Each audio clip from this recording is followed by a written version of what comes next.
When you go deeper, you go into the unknown. You don't know what you will find there. And what you will find there will be you, and you will have to own it.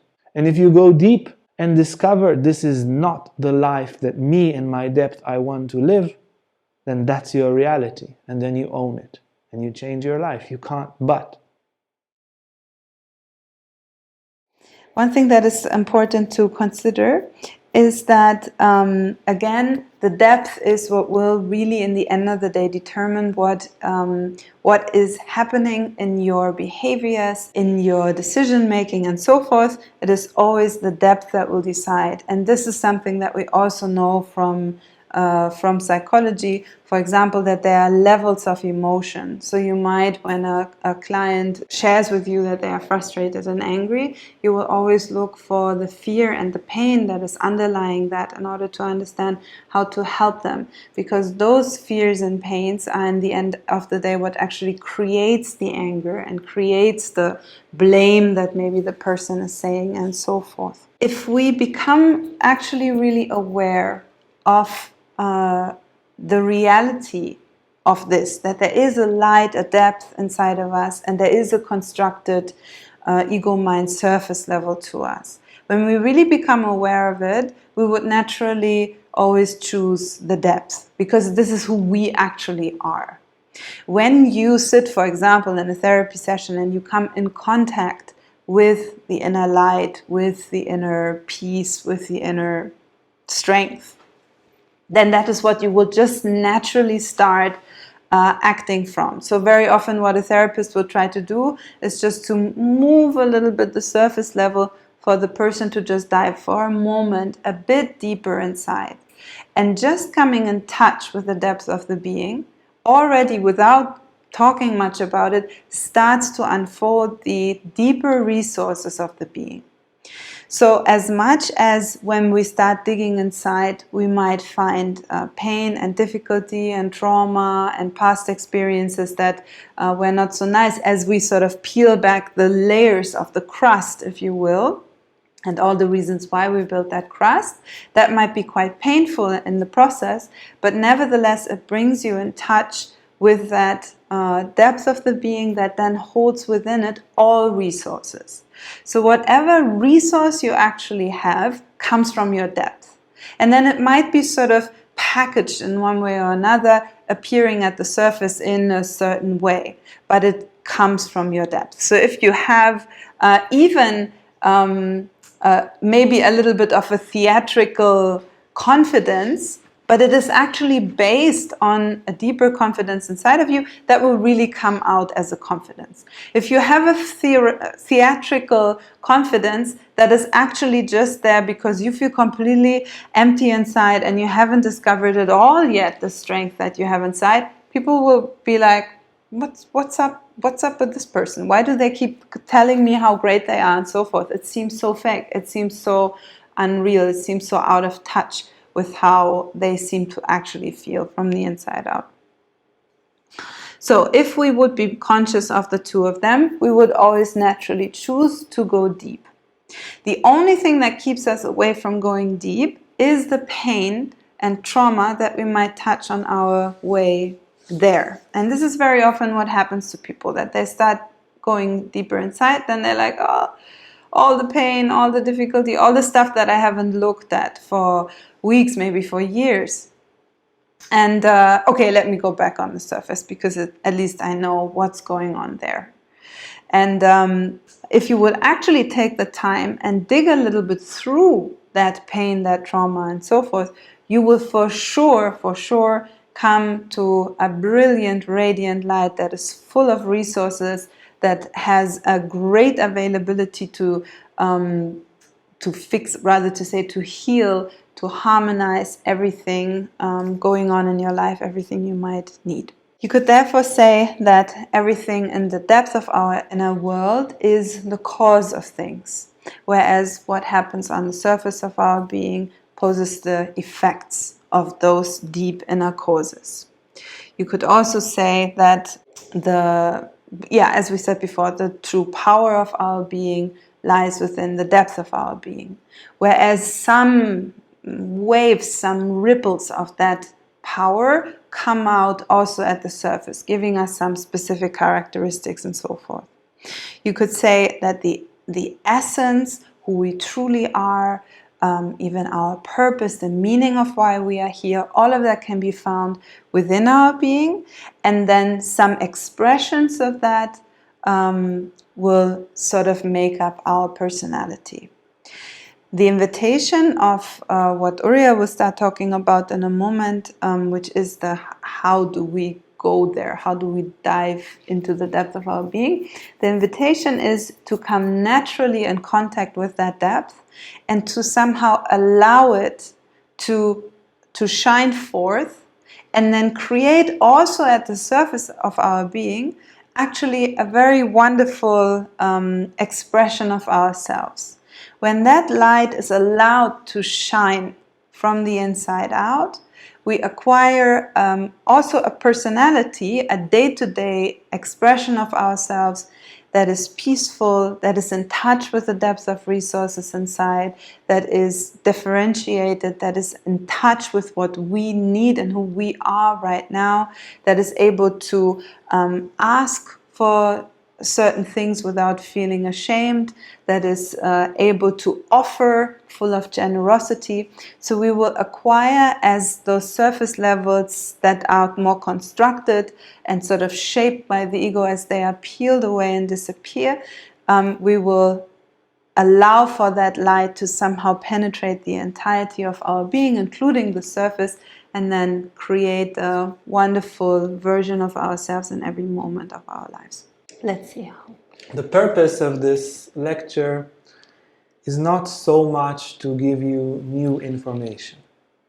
Yeah, it's not now something you never heard, that in the depth is who you are and the superficial is not really you. And that resources lie inside, somewhere, everyone knows that.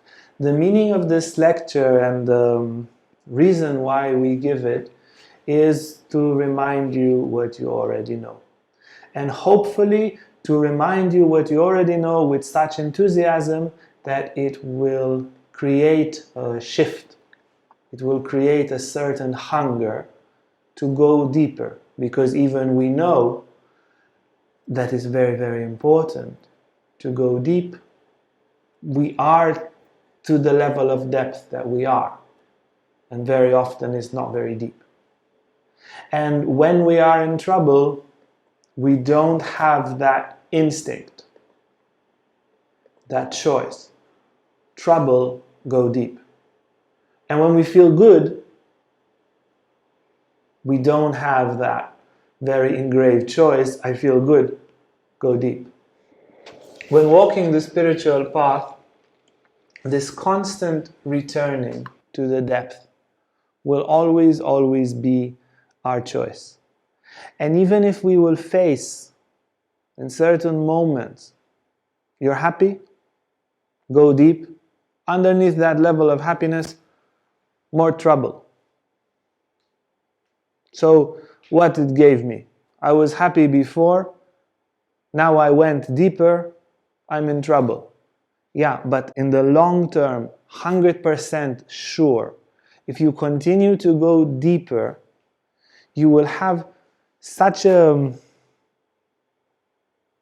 it's unimaginable shift of how much clarity, peace, enthusiasm, aspiration, dynamism, empathy, love, spiritual aspiration, immense spiritual aspiration.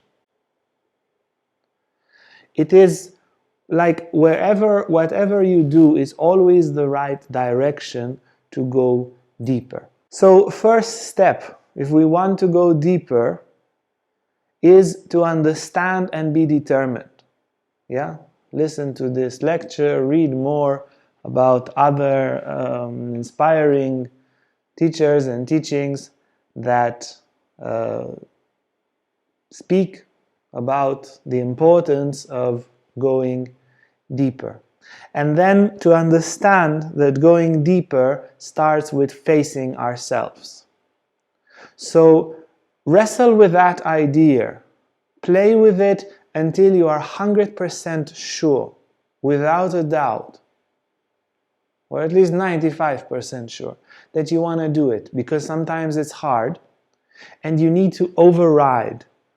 The determination to go inside needs to override this principle of pleasure. Yeah? So when we are not conscious of our inner world, the autopilot, the servant, the computer, runs on the principle of pleasure. Our consciousness will avoid everything that's painful and will be attracted to anything that's pleasant. And when there's nothing pleasant, it will imagine something pleasant. And when there is a pain thing, it will try to ignore it. And the ignoring of pain creates more and more and more and more levels of superficiality. So having the determination, I'll go deep no matter what. If I find pain, it's my pain. Let me face it. Let me own it. If I find joy, it's my joy. Let me face it. And in the process, we need to be able and willing to sacrifice both the difficulties, the discomfort, and the transformation. Because when you go deeper, you go into the unknown. You don't know what you will find there. And what you will find there will be you, and you will have to own it. And if you go deep and discover this is not the life that me and my depth I want to live, then that's your reality, and then you own it, and you change your life. You can't but. It's a very dangerous path for the ego, and very miraculous and very, very fulfilling for the soul. You live constantly tangent to the unknown. You will always go deeper. So first stage, to find the determination to go deep. The second stage, once we are determined, in order to go deep, we need to establish ourselves here and now. What are you actually feeling now? What do you feel in your body? What do you feel in your energy structure? What's the sensation? Energy structure, are you tired, energized? What emotions are there? To be super, super present and very, very honest with what you feel now. That's the first step. And again, to be willing to take some difficulties in the process of discovering what we feel. When we are willing to face what we have now and we are present with what we actually feel, we stop this compulsive, obsessive movement towards spirituality. Yeah, you see, for most people, there is this algorithm which says, if it's unpleasant, no problem, I will invent another me. If it's too difficult, I will invent another. If it's too pressing, I will invent another me. I am a moral person. I also want to survive. The work that helps me to survive puts me to do immoral things. The sense of morality is deep. The wish for today's bread is more superficial. I cover. I ignore my wish to be moral. And once we start to own ourselves, we will feel, no, I am a moral person. This is immoral what I do. And I am moral. And once we stop this process, continuously, when we would have such a thought and we would have this algorithm of shut up who I am and let me invent myself so there isn't so much trouble, then whenever that thought of, but this is immoral what I do, would come, would say, oh, I will starve in the street.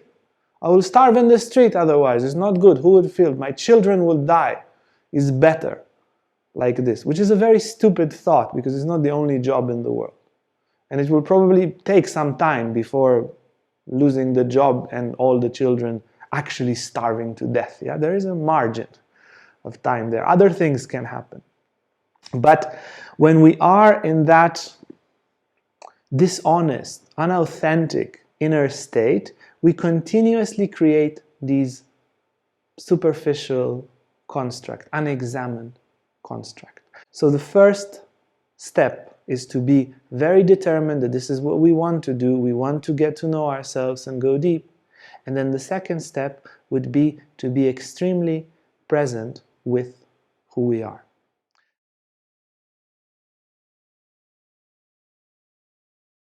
Hey guys, if you like this video, make sure to like and subscribe to our YouTube channel for more content on spirituality, Tantra and more. And if you want to sign up for our online classes or for our retreats, you can see our website on the description below.